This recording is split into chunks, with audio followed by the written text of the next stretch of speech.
बिस्मिल्लाहिर्रहमानिर्रहीम। আসসালামু আলাইকুম স্টুডেন্টস, গুড মর্নিং।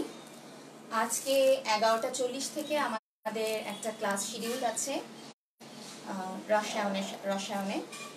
আমি রুমানা শবনম, প্রভাষক রসায়ন বিভাগ, সরকারি বাংলা কলেজ। তো আমার সাথে তোমাদের আজকে যে ক্লাসটা শিডিউল ছিল ভর ক্রিয়া সূত্রের উপর, ঠিক আছে? তার আগে একটু বলে নিই, আশা করি সবাই সুস্থ আছো, ভালো আছো। আমি টাইমলি ক্লাসটা স্টার্ট করছি। তোমরা যখনই যে জয়েন করো কমেন্ট সেকশনে অবশ্যই নিজের অ্যাটেন্ডেন্সটা জানিয়ে দেবে, এবং লাইভটা দেখতে যদি কোনো সমস্যা হয় বা কোনো কোয়েশ্চেন থাকে লাইভ চলাকালীন, কোনো প্রশ্ন বুঝতে বা রিপিট করতে, তোমরা প্লিজ ওটা কমেন্ট সেকশনে দিবে। আমি ইনশাল্লাহ তোমাদেরকে হলেও পরবর্তীতে কমেন্ট সেকশনে ছবি তুলে দিব। তো আরেকটা জিনিস যেটা বলতে চাচ্ছিলাম, যে আমাদের আগামী সপ্তাহে পরীক্ষার একটা অনলাইনের এমসিকিউ টেস্টের একটা শিডিউল দেওয়া হয়েছে, যে প্রত্যেকটা সাবজেক্টের কিছু এমসিকিউ টেস্ট হবে। তো আমাদের নর্মালি আজকের ক্লাসটা হওয়ার চতুর্থ অধ্যায়ে রাসায়নিক বিক্রিয়ার পরিবর্তন সিরিয়ালি ক্লাস করার কারণে আমাদের ক্লাসটা আজকে ভর ক্রিয়া সূত্রের উপরে হওয়ার কথা। কিন্তু আমরা আগামী সপ্তাহে যেহেতু আমাদের এমসিকিউ অনলাইন টেস্ট আছে, তাই আমরা আমাদের বিগত যে চ্যাপ্টারগুলো পড়েছি আমাদের সিলেবাস অনুযায়ী সেই চ্যাপ্টারগুলোকে একটু রিভিউ করব। তার মধ্যে প্রথম পত্রের চ্যাপ্টার 1 এবং চ্যাপ্টার 2 এবং দ্বিতীয় পত্রের চ্যাপ্টার 2, অর্থাৎ ল্যাবরেটরি নিরাপদ ব্যবহার, গুণগত রসায়ন এবং দ্বিতীয় পত্রের জৈব যৌগ। জৈব যৌগ শুনে ঘাবড়ানোর কিছু নেই, জৈব যৌগ খুবই ইন্টারেস্টিং একটা চ্যাপ্টার, তোমরা এটা নিয়ে প্যানিক ফিল করার কিছু নেই। আমরা একটা একটা করে শুরু করি ল্যাবরেটরি নিরাপদ ব্যবহার দিয়ে। তো অলরেডি আমি কিছু কোয়েশ্চেন এখানে অ্যাজ স্যাম্পল লিখে রেখেছি। তো আমরা এখন এগুলো এক একটা সলভিংয়ে যাই। আমরা সলভ করার সময় অ্যাকচুয়ালি কি দেখবো, এমসিকিউ 3 রকমের হয়। একটা হয় নর্মালি একটা কোয়েশ্চেন, তার সাথে 4টা অপশন। নর্মালি একটা কোয়েশ্চেন, তার সাথে 4টা অপশন থাকে। সেকেন্ড পদ্ধতিটা হচ্ছে আমরা বলি বহুপদী। বহুপদীতে কেমন হয়, বহুপদী আমি এখানে একটা লিখিনি। বহুপদীটা কেমন, যেমন একটা প্রশ্ন দিচ্ছি, তার সাথে 1 2 3 তিনটা অপশন দিয়ে বলছি কোনটি সঠিক, 1 ও 2, 2 ও 3, 1 ও 3, নাকি 1 2 3, নাকি কোনোটিই না। এরকম ভাবে আমরা অপশন দেই, ঠিক আছে? তো এটা ছিল আমাদের বহুপদী সিস্টেম। 3 নাম্বার অপশন হচ্ছে আমাদের অভিন্ন প্রশ্ন। অভিন্ন প্রশ্ন বলতে আমরা কি বুঝি, যেমন একটা ছোট্ট উদ্দীপক দেওয়া থাকে, একটা বিক্রিয়া বা একটা তথ্য বা একটা রাসায়নিক বিক্রিয়া, একজন x গ্রাম লবণের সাথে y গ্রাম পানি মিক্স করে দ্রবণ বানাচ্ছে, এরকম একটা কোয়েশ্চেন ছোট। সেটাকে আমরা উদ্দীপকের ভিত্তিতে পরবর্তী দুটো প্রশ্ন সলভ করতে বলি, সেটাকে বলছি আমরা অভিন্ন প্রশ্ন। তো মোটামুটি আমাদের এমসিকিউ সিস্টেমে আমরা দেখতে পাচ্ছি যে 3 ধরনের আমরা কোয়েশ্চেন দেখতে পাচ্ছি। নাম্বার 1 4টা অপশন যুক্ত, নাম্বার 2 বহুপদী, নাম্বার 3 হচ্ছে অভিন্ন প্রশ্ন, উদ্দীপক। তাহলে আমরা প্রথম প্রশ্নটাই সলভে চলে যাই। যেমন ধরো ল্যাবরেটরি নিরাপদ ব্যবহার, এই চ্যাপ্টারে এমসিকিউ করার জন্য আমরা অ্যাকচুয়ালি কি টপিককে ফলো করবো। আচ্ছা, আমি আজকে আমার নোট খাতাটা ওইখানে রেখেছি, এখানে যা যা জিনিস লেখা আছে আমি সবকিছু ছবি তুলে তোমাদের দিয়ে দিব। তো যদি আমরা ল্যাবরেটরি নিরাপদ ব্যবহার চ্যাপ্টারটা যাই, তাহলে আমাদেরকে কয়েকটা জিনিসের উপর এমসিকিউ ফোকাস করতে হবে। নাম্বার 1 প্রাইমারি স্ট্যান্ডার্ড পদার্থ, সেকেন্ডারি স্ট্যান্ডার্ড পদার্থ, এগুলোর একটা লিস্ট আছে, দেখবে যে 5টা 6টা করে এক্সাম্পল দেওয়া আছে।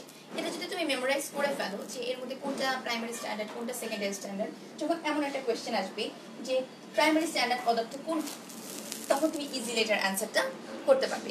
যখন তুমি জাস্ট কিছুই না, প্রাইমারি স্ট্যান্ডার্ড বলতে কি বুঝাই, যেগুলো টেম্পারেচার এবং সময়ের সাথে সাথে তার ঘনমাত্রা পরিবর্তন হয় না, তাকে বলছি আমি প্রাইমারি স্ট্যান্ডার্ড।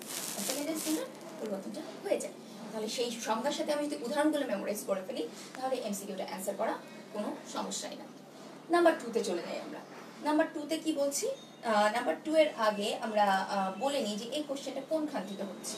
0.01 মোলার 100 মিলিলিটার দ্রবণ তৈরি করতে 0.5 মোলার দ্রবণের কতটুকু প্রয়োজন। তাহলে কি বলছি আমরা, একটা দ্রবণ, একটা বিকারে 100 ml দ্রবণ আছে, সেটার ঘনমাত্রা হচ্ছে 0.01।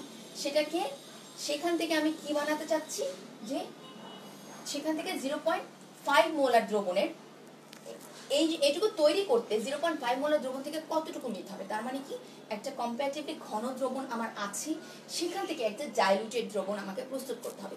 ডাইলুটেড দ্রবণের ঘনমাত্রা এবং আয়তন দুটোই দেওয়া আছে, তাহলে আমরা এখানে কোন সূত্র ব্যবহার করব, m1v1 = m2v2, অর্থাৎ ডাইলুশনের পূর্বের ঘনমাত্রা গুণন আয়তন = পরের ঘনমাত্রা গুণন আয়তন।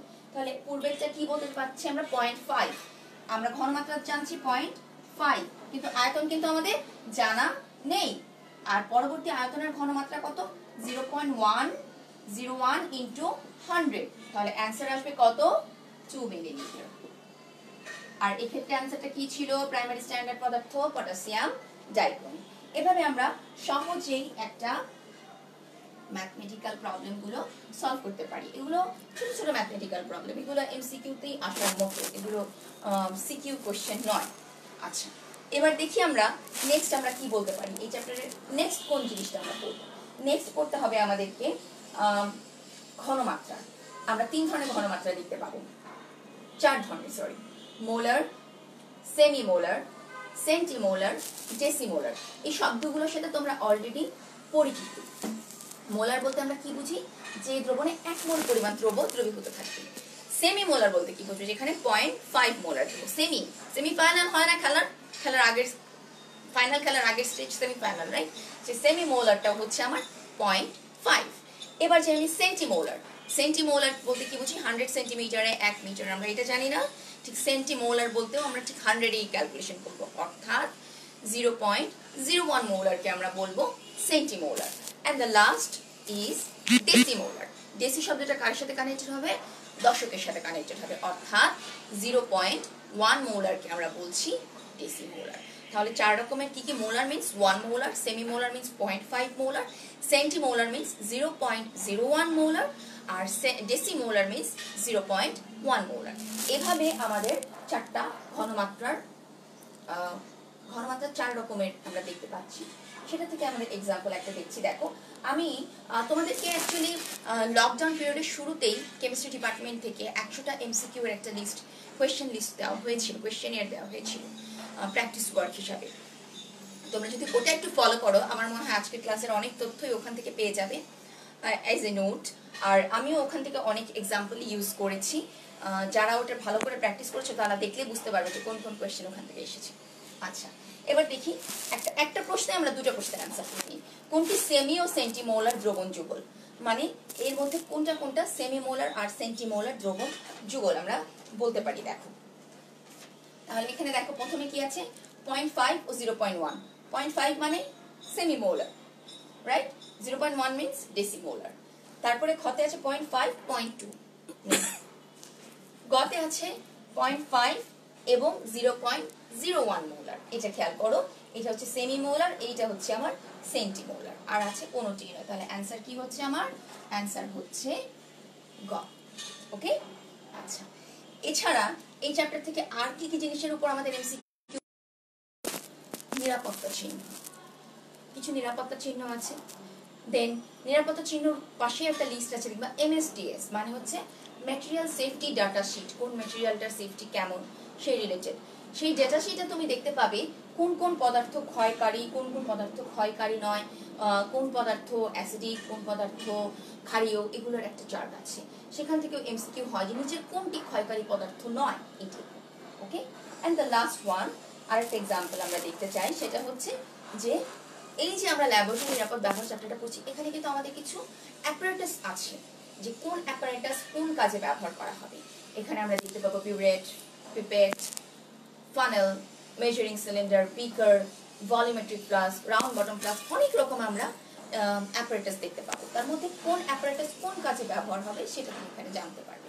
সেখান থেকে একটা কোয়েশ্চেন আমি তোমাদের প্র্যাকটিসে দিয়েছি। দেখো, কোনটিতে প্রমাণ দ্রবণ প্রস্তুত করা হয়। প্রমাণ দ্রবণ কি, যে দ্রবণের ঘনমাত্রা আমাদের জানা থাকে। ঘনমাত্রা জানার পূর্ব শর্ত কি, অবশ্যই তার আয়তন নির্দিষ্ট হতে হবে। আয়তন নির্দিষ্ট না হলে আমরা ঘনমাত্রা কি করে বের করবো, right?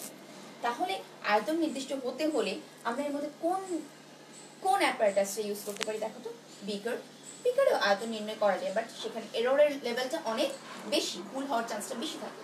Measuring cylinder comparatively better than beaker. কিন্তু মেজারিং সিলিন্ডারের মধ্যে কি কোনো দ্রবণ প্রস্তুত করা যায়? যে পানি নিলাম, তার মধ্যে কিছু লবণ দিলাম, তাহলে আমি মিক্স করবো কিসে?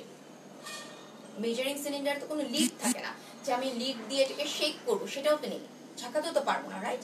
তারপরে আছে আমার volumetric flask. What is a volumetric flask? I hope you remember, এরকম শেপের একটা, সরি আমার ড্রয়িং ভালো না, এরকম শেপের একটা বটল হয় যেটার মধ্যে লেখা থাকে 250 অথবা 500। তার মানে আমরা কি বুঝাই? সেটা দিয়ে বুঝাই যে এটা দিয়ে 250 ml পর্যন্ত মেজার করা যাবে নিখুঁতভাবে, রাইট? তাহলে ভলিউমেট্রিক ফ্লাস্ক এখানে যেহেতু আয়তনটা নির্দিষ্টভাবে মেজার করা যায়, তাহলে আমরা কি বলতে পারি যে এক্ষেত্রে প্রমাণ দ্রবণ প্রস্তুত করার জন্য volumetric flask is a best option. এইভাবে আমরা এমসিকিউ গুলো এই চ্যাপ্টার থেকে সলভ করতে পারি। তাহলে আমি তোমাদের বলে দিচ্ছি আবার একটু শর্টকাট করে যে এই চ্যাপ্টার থেকে এমসিকিউ এর জন্য আমরা কি কি টপিককে ফোকাস করব। Number 1 primary standard, secondary standard পদার্থের তালিকা। নাম্বার 2 মেটেরিয়াল সেফটি ডেটা শিটটা দেখব। নাম্বার 3 আমরা দেখব যে নিরাপত্তা চিহ্ন কি, আর ল্যাবরেটরিতে যে অ্যাপারেটাসগুলো ব্যবহার হয় সেগুলোর ব্যবহার এবং পরিষ্কার কি করে করা যায়, এক্ষেত্রে একটা ইম্পর্টেন্ট পার্ট আছে ক্রোমিক অ্যাসিড। নাম্বার 4 এখানে আছে বুনসেন বার্নার, যে উজ্জ্বল শিখা, অনুজ্জ্বল শিখা, কোনটায় কোন শিখা দিলে কি কাজ হবে সেটা আছে। And the last thing is titration এবং ঘনমাত্রা নির্ণয়, যেটা আমি মাত্র এখানে একটা লিখেছি, ঘনমাত্রা নির্ণয়ের একটা অঙ্ক দেখিয়েছি, টাইট্রেশন দেখাইনি। টাইট্রেশন এই চ্যাপ্টার থেকে না আসে, দ্বিতীয় পত্রের তৃতীয় অধ্যায় থেকেই বেশি আসে। সুতরাং আমরা এক্ষেত্রে টাইট্রেশনকে ফোকাস না করে আমরা এখানে ফোকাস করতে পারি ঘনমাত্রা নির্ণয়, কিভাবে একটা দ্রবণ থেকে আরেকটা দ্রবণ প্রস্তুত করা যায়। আচ্ছা, এই ছিল আমাদের চ্যাপ্টার 1 রিলেটেড কিছু রিভিউ। এবার আমরা একটু চ্যাপ্টার 2 তে চলে যাই। চ্যাপ্টার 2 তে ছিল আমাদের গুণগত রসায়ন।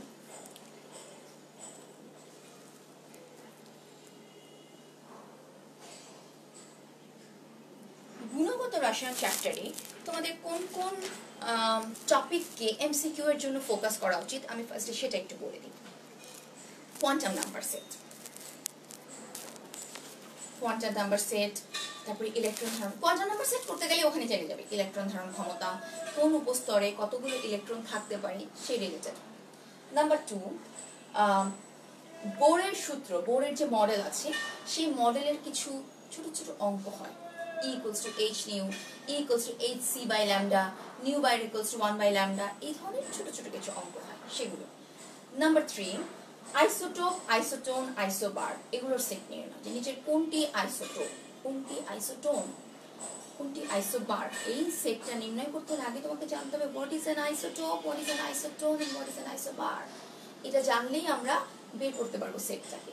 নাম্বার 3 আমাদের বিভিন্ন রশ্মি আছে, যেটাকে আমরা বলি আলোক রশ্মির ক্ষেত্রে যদি বলি বিবজিওর, তাই না, বেনিয়াসহ আমরা বাংলায় বলি, কিংবা যদি অন্য রশ্মিগুলোর কথা বলি তরঙ্গ দৈর্ঘ্য ভিত্তিতে এক্স রে, মাইক্রোওয়েভ রে, বেতার তরঙ্গ দৈর্ঘ্য, এরকম অনেকগুলো আছে, তাই না, আমাদের গামা রে, এগুলোর একটা লিস্ট আছে। সেগুলোর রেঞ্জ এবং সেগুলোর ব্যবহার। নাম্বার 4 এরপরে আছে আমাদের দ্রাব্যতার হিসাব। দ্রাব্যতা কি জিনিস? নির্দিষ্ট তাপমাত্রায় 100 গ্রাম দ্রাবকে যে পরিমাণ দ্রবীভূত হতে পারে তাকে ওই তাপমাত্রায় ওই দ্রব্যটির দ্রাব্যতা বলে। আমি এটার একটা ডিটেইল ক্লাস নিয়েছি, সুতরাং এটা নিয়ে আমি বেশি রিপিট করব না। নাম্বার 5 ক্রোম্যাটোগ্রাফি। ক্রোম্যাটোগ্রাফি কি জিনিস, কিভাবে, এটা একটা separation technique, colourful separation. Croma শব্দটা মিন্স কালার, এটা তোমরা বোটানিতে পড়েছ ডেফিনেটলি। ক্লোরোপ্লাস্ট থেকে ক্রোমোপ্লাস্ট কালার টার্মটা এসেছে।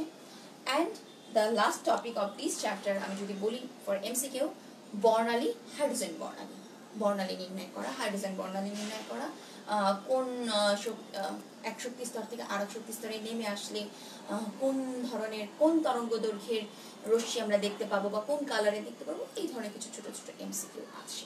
তো এই হচ্ছে আমাদের গুণগত রসায়ন চ্যাপ্টারের উপরে। ও আর সেটা হচ্ছে আমাদের আয়ন শনাক্তকরণ। এটা ভীষণ ইম্পর্টেন্ট এই চ্যাপ্টারের এমসিকিউ থেকে।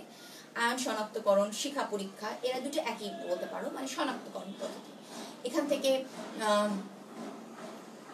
ধরো অ্যামোনিয়াম আয়ন শনাক্তকরণ পদ্ধতি, কোন বিকারক ব্যবহার হয়, আমরা সবাই জানি এটা একটা ব্যতিক্রমী বিকারক, নেসলের দ্রবণ। আবার একটা বিক্রিয়া দিয়ে বললাম যে এই বিক্রিয়ার ক্ষেত্রে মানে যে আয়নটা শনাক্তকরণ, ধরো একটা অদক্ষেপ, একটা কালারফুল অদক্ষেপ আসলো, সেটা দেখে আমি তোমাকে বলতে বললাম যে এটা কোন আয়নের জন্য এটা সম্ভব, কিংবা এই অদক্ষেপটা যে হয়েছে সেই অদক্ষেপটার যৌগটার নাম কি, এই ধরনের কিছু কোয়েশ্চেন আসে। সেরকম আমি তোমাদের দুই একটা এক্সাম্পল হিসেবে দেখাই। যেমন ধরো একটা খুব সহজ কোয়েশ্চেন যদি বলি আমি, একদম ইজি এই চ্যাপ্টার থেকে, তাহলে হচ্ছে যে চতুর্থ শক্তি স্তরে মোট ইলেকট্রন ধারণ ক্ষমতা কত? আমরা কি জানি ইলেকট্রন ধারণ ক্ষমতার সূত্রটা কি?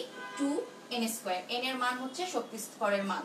তাহলে আমরা কি বলতে পারি? চতুর্থ শক্তি স্তর যেহেতু 2 × 4², 2 × 4² means 4² means 16 × 2, অর্থাৎ অ্যানসার শুড বি 32। আমার অপশনের মধ্যে ছিল 8, 16, 32, 64।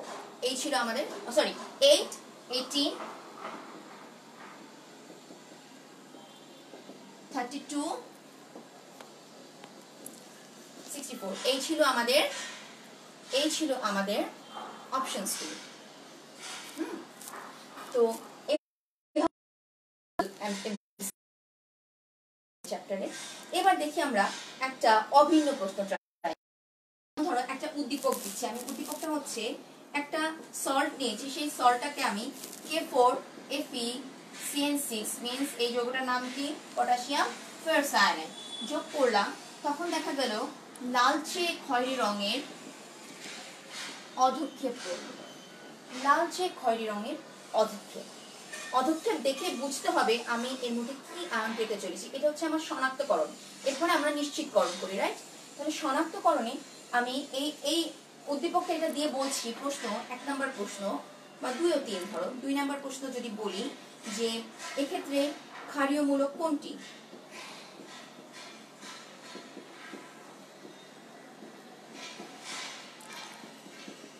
Fe2+, Fe3+,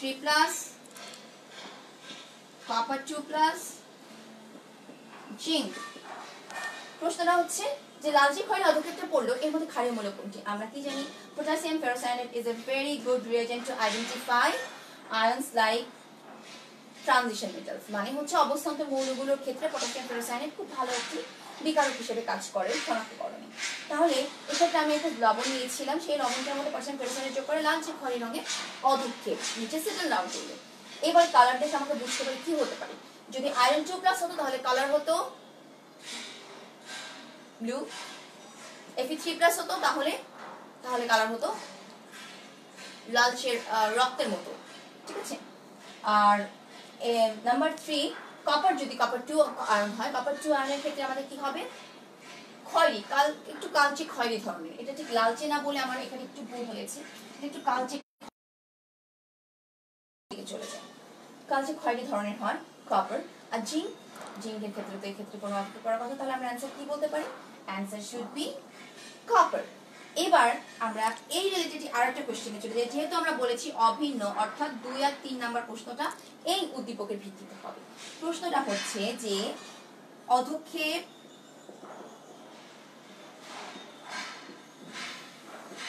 সৃষ্টিকারী যৌগটির নাম কি হবে? অপশনে আছে আমাদের পটাশিয়াম হেক্সাসায়ানোফেরেট। আমি নামগুলো একটু লিখে দিচ্ছি। পটাশিয়াম হেক্সাসায়ানোফেরেট,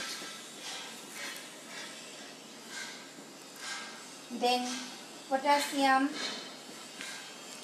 হেক্সাসায়ানোকিউপ্রেট, potassium hexacyanozincate,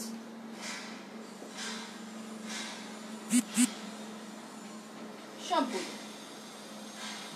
এই ক্ষেত্রে আমাদের অ্যান্সারটা কি হবে? যেহেতু কপার আয়ন, পটাশিয়াম হেক্সাসায়ানো তো আছেই, পটাশিয়ামও আছে, হেক্সাসায়ানও আছে, রাইট? যেহেতু আমরা কাকে রিপ্লেস করবে এখান থেকে? আয়রনটাকে রিপ্লেস করবে। যে আয়নটা শনাক্তকরণ হবে সেই আয়নটাকে কাকে রিপ্লেস করবে? এই বিকারক থেকে আয়রনকে রিপ্লেস করবে। আয়রনকে রিপ্লেস করলে সেখানে কপার বসবে। তাহলে যৌগটার নাম কি হবে?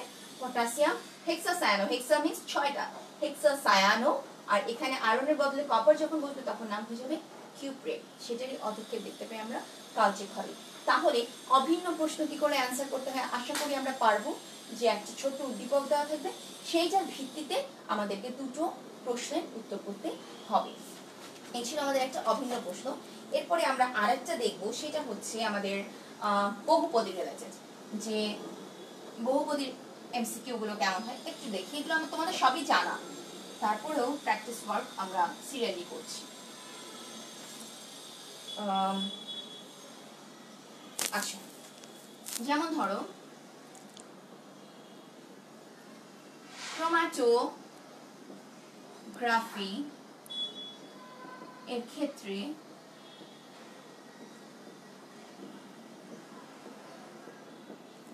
দশা দুইটি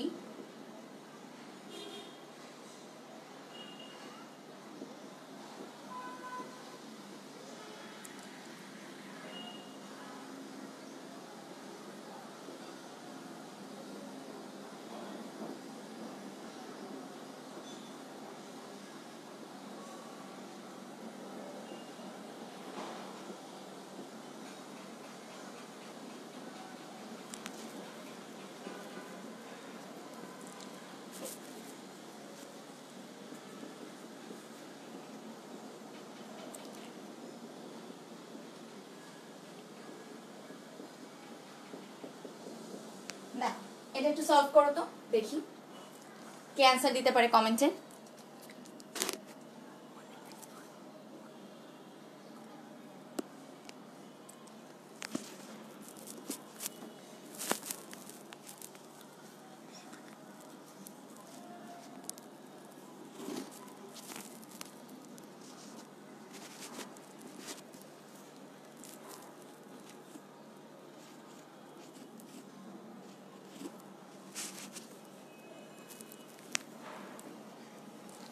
দেখো তো কেউ সলভ করতে পারলো কিনা। আমি তো কমেন্ট বক্সে কোনো অ্যান্সার পেলাম না। আচ্ছা যাই হোক, আমি দেখাচ্ছি। ক্রোমাটোগ্রাফি এর ক্ষেত্রে আমরা কি দেখতে পাচ্ছি যে দশা দুইটি, আরএফ এর রেঞ্জ 0 থেকে 1, আর দ্রাবক শুধু পানি। এর মধ্যে কোনটি সঠিক? দেখো অ্যান্সার যদি আমরা বলি, ক্রোমাটোগ্রাফি অবশ্যই দুটি দশা। কি কি দশা? মোবাইল ফেস আর হচ্ছে স্টেশনারি ফেস, স্থির দশা আর হচ্ছে চলমান দশা। Number 2 RF. ক্রোমাটোগ্রাফির ক্ষেত্রে আরএফ একটা রেঞ্জ আছে, রিটেনশন ফ্যাক্টর। আরএফটার রেঞ্জ হয় 0 থেকে 1 এর মধ্যে, এটাও সত্যি। নাম্বার 3 দ্রাবক শুধু পানি না, চলমান দশা শুধুমাত্র পানি হতে পারে না। এক্ষেত্রে আমরা বিভিন্ন জৈব দ্রাবক দেখে থাকি। এই হচ্ছে আমাদের 3টা পয়েন্টের মধ্যে। তাহলে সঠিক উত্তর কি বলতে পারবো আমরা? 1 ও 2। তাহলে এই ক্ষেত্রে সঠিক উত্তর কি হবে? ক। এইভাবে আমরা বহুপদী প্রশ্নের সমাধান করতে পারি। অর্থাৎ তাহলে আমরা আজকে আমাদের ক্লাসে কি কি দেখলাম গুণগত রসায়নের ভিত্তিতে? সাধারণ এমসিকিউ 4টা অপশনের মধ্যে একটা। নাম্বার 2 দেখলাম অভিন্ন প্রশ্ন, মানে একটা ছোট্ট উদ্দীপকের ভিত্তিতে দুটো প্রশ্নের অ্যান্সার করা। নাম্বার 3 বহুপদী, অর্থাৎ এই ক্ষেত্রে আমাদের 1 2 3 3টে দেওয়া থাকবে, সেটাকে আবার ক খ গ ঘ আকারে সিলেক্ট করা থাকবে 1 2 2 3 1 3 1 2। সুতরাং আমরা আশা করি এই প্রশ্নগুলো পারব। এবার আমরা এই চ্যাপ্টারের ডিসকাশনকে এখানেই পজ রাখছি। আশা করি তোমরা এই চ্যাপ্টারের প্রশ্ন উত্তর ভালো মতোই সলভ করতে পারবে। এবার আমরা একটু আমাদের পরবর্তী অধ্যায়ে চলে যাই। সেটা হচ্ছে একটু মজার একটা চ্যাপ্টার, দ্বিতীয় পত্রের দ্বিতীয় অধ্যায়, জৈব যৌগ। পার্সোনালি আমি খুবই পছন্দ করি এই টপিকটাকে। যদিও তোমরা অনেকে এটা একটা মানে প্যানিক ফিল করো, ভয় পাওয়ার মতো কিছু না, ভীষণ ইন্টারেস্টিং একটা চ্যাপ্টার। আমাদের চারপাশে এগুলোর প্রচুর এক্সাম্পল, এই জন্য জৈব যৌগ পড়তে আমার এত ভালো লাগে। বাস্তব জীবনে এগুলো তো প্রচুর দেখা যায়। আচ্ছা, জৈব যৌগ চ্যাপ্টার থেকে, ইটস এ ভাস্ট চ্যাপ্টার, এটা অনেক বড় চ্যাপ্টার। তো এই চ্যাপ্টার থেকে আমরা এমসিকিউ একটা ক্লাস তো কভার করতে পারবো না, আমি যতটুকু সম্ভব করে যাচ্ছি। আর তোমাদেরকে যে প্র্যাকটিস ওয়ার্কটা দেওয়া হয়েছিল ওর মধ্যে অনেক এক্সাম্পলস আছে, সেখান থেকেও আমি কিছু অবশ্যই শেয়ার করছি তোমার সাথে। ওটা তোমরা একটু ভালো মতো প্র্যাকটিস করো, আশা করি তোমাদের এমসিকিউ এক্সামে ওটা ভালো কাজে লাগবে।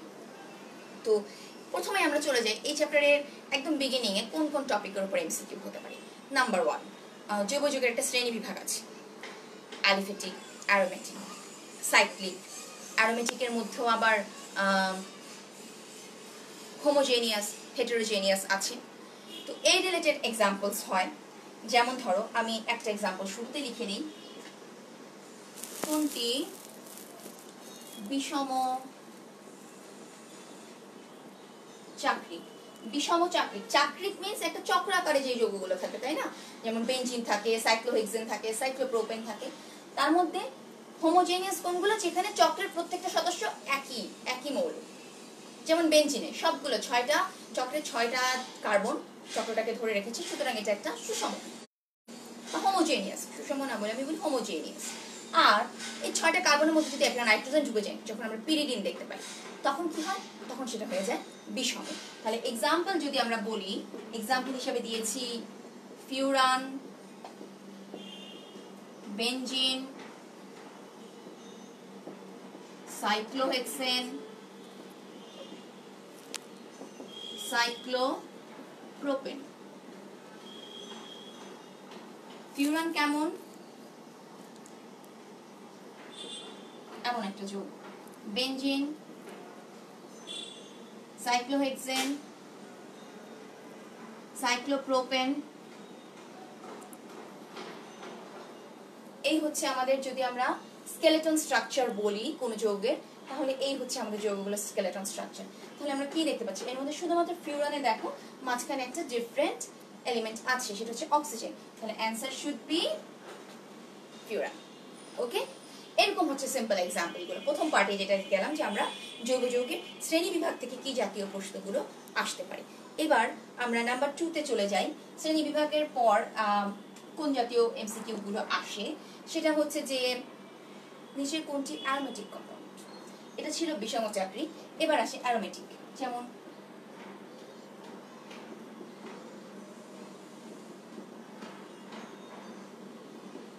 অ্যারোমেটিক কম্পাউন্ড আমরা কি কি বলতে পারি? এক্সাম্পল যদি আমি বলি,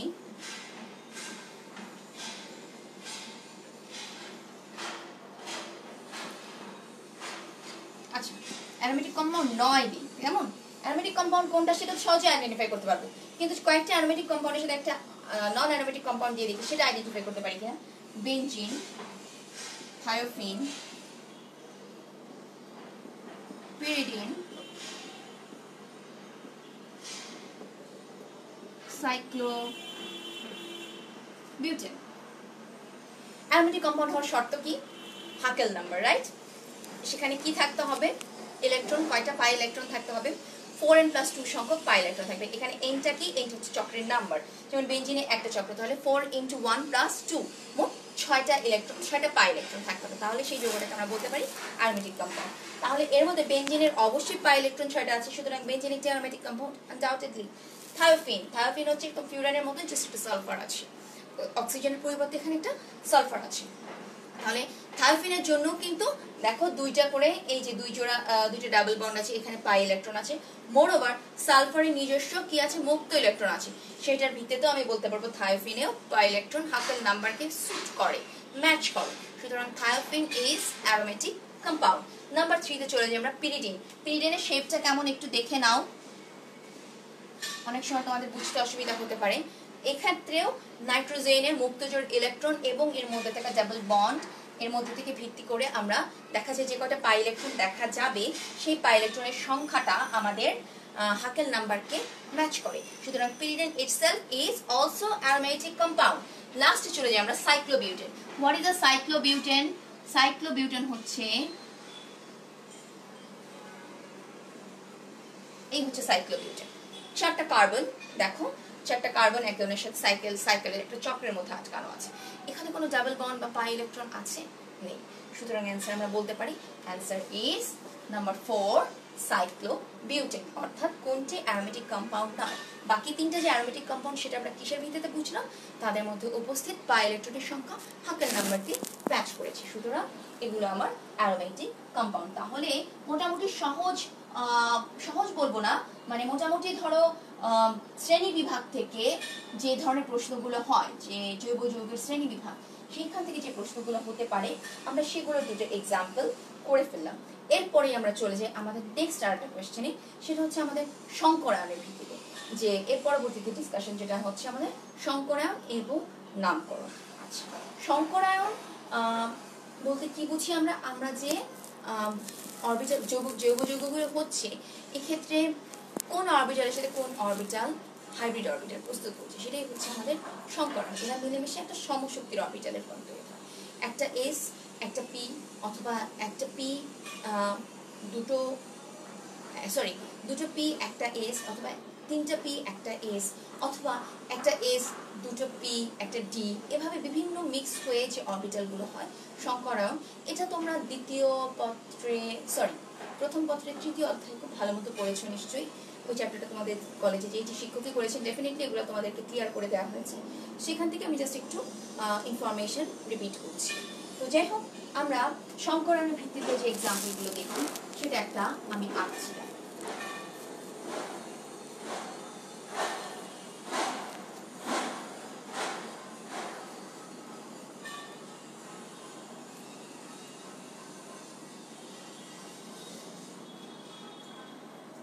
এই একটা যৌগ আমরা এঁকেছি।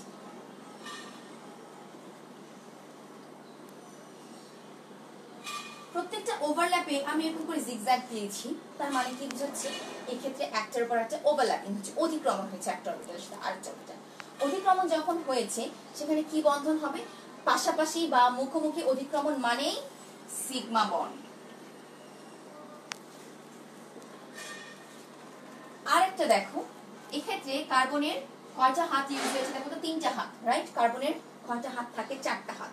অর্থাৎ কার্বনের ইলেকট্রন বিন্যাস থেকে আমরা দেখতে পাই কার্বন যখন এক্সাইটেড স্টেটে থাকে 1s2 2s 2p 2s1 2p 3, অর্থাৎ একটা s থেকে p তে একটা ইলেকট্রন ট্রান্সফার হয়, রাইট? তাহলে এই ক্ষেত্রে আমাদের যদি সবগুলো অরবিটালকে ব্যবহার করি তাহলে হবে sp3, আর যদি একটা s দুটো p কে ব্যবহার করি তাহলে হবে sp2, আর একটা s একটা p কে ব্যবহার করি তাহলে হবে sp। যদি sp3 হয় তাহলে কোনো p অরবিটাল এমটি থাকে না। যদি sp2 একটা s দুটো p তাহলে একটা p অবশিষ্ট থাকে। আর যদি sp হয় তাহলে একটা s একটা p দুটো p অবশিষ্ট থাকে। এই তো, তাহলে এক্ষেত্রে দেখো তো আমাদের একটা p অরবিটাল কিন্তু অবশিষ্ট আছে, মানে এটা সংকরায়নে অংশগ্রহণ করে, একটা p অরবিটাল এমটি আছে। সেক্ষেত্রে যে ইলেকট্রনটা থাকে তারা কি করতে পারে? পাশাপাশি অতিক্রমণ করতে পারে। যখনই পাশাপাশি অতিক্রমণ হয় সেখানে কি বন্ধন হবে? একটা পাই বন্ধন হবে। এখান থেকে এখন আমি একটা কোয়েশ্চেন করছি তোমাদেরকে, যেমন ধরো এখান থেকে যে কমন কোয়েশ্চেনটা হতে পারে নাম্বার 1, আমি দুটো প্রশ্ন করবো এখান থেকে, 1 2। নাম্বার 1 আমি বলতে পারি যে এখানে কোন সংকরায়ন হয়েছে?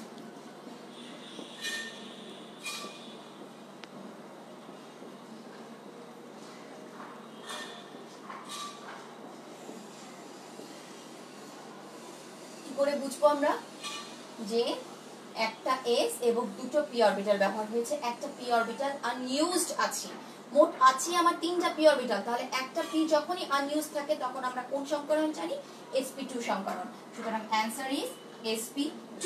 নাম্বার 2, এখান থেকে আরেকটা কোশ্চেন বলি, এখানে মোট কতটি বন্ধন আছে? বলো তো কতগুলো হতে পারে? দেখো এখানে একটা সিগমা বন্ড, দুইটা, চারটা, পাঁচটা, মোট পাঁচটা হচ্ছে আমার আছে পাই বন্ড। তাহলে মোট বন্ধন হবে কয়টা এখানে? অ্যানসার আমি বলতে পারি 6। এভাবে আমরা সলভ করতে পারবো যে কোনো একটা চিত্র দিয়ে সেটার এমসিকিউটা সলভ করি। আশা করি সবার জন্য এই ডিসকাশনটা ইফেক্টিভ হচ্ছে। আচ্ছা, এরপরেই আমরা চলে যাই, আমি কতটুকু পর্যন্ত আজকে তোমাদের সাথে কভার করতে পারবো আমি জানি না, আমি চেষ্টা করব যতটুকু সম্ভব আজকে সলভ করার। আমার কাছে যে নোটটা প্রিপেয়ার, ছবি তুলেও আমি তোমাদেরকে দিয়ে দেব, তোমরা কমেন্ট বক্সে পেয়ে যাবে, সেটা অবশ্যই প্র্যাকটিস করবে। এবং অবশ্যই অবশ্যই যেটা তোমাদেরকে এপ্রিল মাসে একটা 100টা এমসিকিউ এর একটা প্র্যাকটিস ওয়ার্ক দেওয়া হয়েছিল, হোমওয়ার্ক, ওটা প্র্যাকটিস করবে। আশা করি তোমাদের সামনের